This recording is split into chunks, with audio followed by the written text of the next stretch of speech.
अकोले नगरपंचायत म्हणजे भ्रष्टाचाराचं कुरण झाल्याचा आरोप शेतकरी नेते सुरेशराव नवले यांनी केला आहे। वृक्ष लागवड व संगोपनाच्या नावाखाली लाखो रुपयांचा निधी मंजूर होऊनही प्रत्यक्षात झाडांचे संगोपन शून्य आहे। गोरगरीब आदिवासी व शेतकऱ्यांच्या बाजारात ठेकेदारांची मनमानी, व्यापाऱ्यांकडून हप्ते आणि रस्त्याच्या कामात कोट्यवधींची उधळपट्टी सुरू असल्याचा आरोप आहे।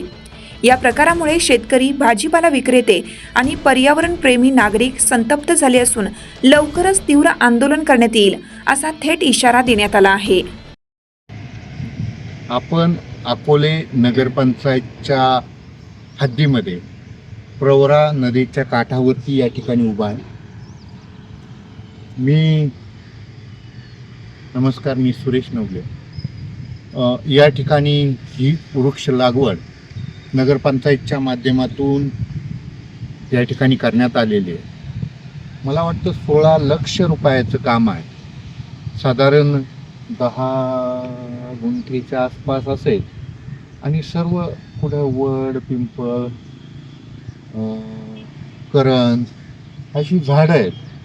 साधारण 1-2 फुटाच्या अंतरावरती ती लावलेली आहेत। नेमका उद्देश काय आहे समजत नाही, परंतु 16 लाख रुपयाचं काम कुठल्याही एक्सपर्टला विचारलं तर हे काम 1-2-5 लाखाचं काम आहे, परंतु 16 लाख रुपयाचं काम। त्याच्यानंतर भैरव नाथाच्या टेकडीवरती पानसरवाडीला त्या ठिकाणी याआधी काहीतरी 64 लाखाचं काम त्या ठिकाणी झालेलं आहे। तेथे आम्ही जाऊन आलो, कुठेही एकही झाड त्या ठिकाणी आता अस्तित्वात नाही। लाखो करोडो रुपयाचा भ्रष्टाचार करतंय कोण, यामागे आहे कोण? अकोले नगरपंचायतच्या माध्यमातून असा डेली वृत्त चालवता येईल अशा पद्धतीचा भ्रष्टाचार प्रत्येक कामात या ठिकाणी झालेला आहे, परंतु त्याच्यावरती ब्रशब्द कोणी बोलायला तयार नाही। जे बोलतात त्यांना दाबलं जातंय।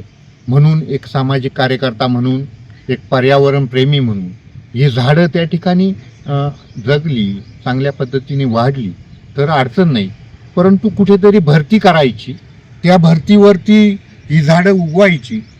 पहिल्या पावसामध्ये ही झाडं त्या ठिकाणी श्रीरामपूरला धरायला जावं लागेल अशी परिस्थिती आहे मित्रांनो। आणि 16 लाख रुपयाची कामं, कुठंही बोर्ड लावलेला नाही। किती रुपयाचं काम आहे, ठेकेदार कोण आहे, कोणती एजन्सी आहे, कोणता हेड आहे, काहीच नाही। फक्त फेकपणानं या ठिकाणी आडवा हात करून त्या ठिकाणी ही वरपायचा कार्यक्रम या अकोले नगरपंचायतच्या माध्यमातून गेले काही दिवसापासून होतो। सामाजिक कार्यकर्ते म्हणून हे कुठंतरी उघड्या डोळ्यांनी पाहावं वाटत नाही। जी झाडं त्या ठिकाणी 7-7 लाख रुपयाचा खर्च करून लावले, त्याचा एकही झाड त्या ठिकाणी जगलेलं नाही। आणि रेकॉर्डली जर पुढे यायचं असेल तर पुढच्या वेळी ऑन रेकॉर्ड माध्यमांसमोर जाऊ आणि या नगरपंचायतच्या भ्रष्टाचाराचा पर्दाफाश या निमित्ताने करायचा आहे। एवढं बोलतो आणि थांबतो।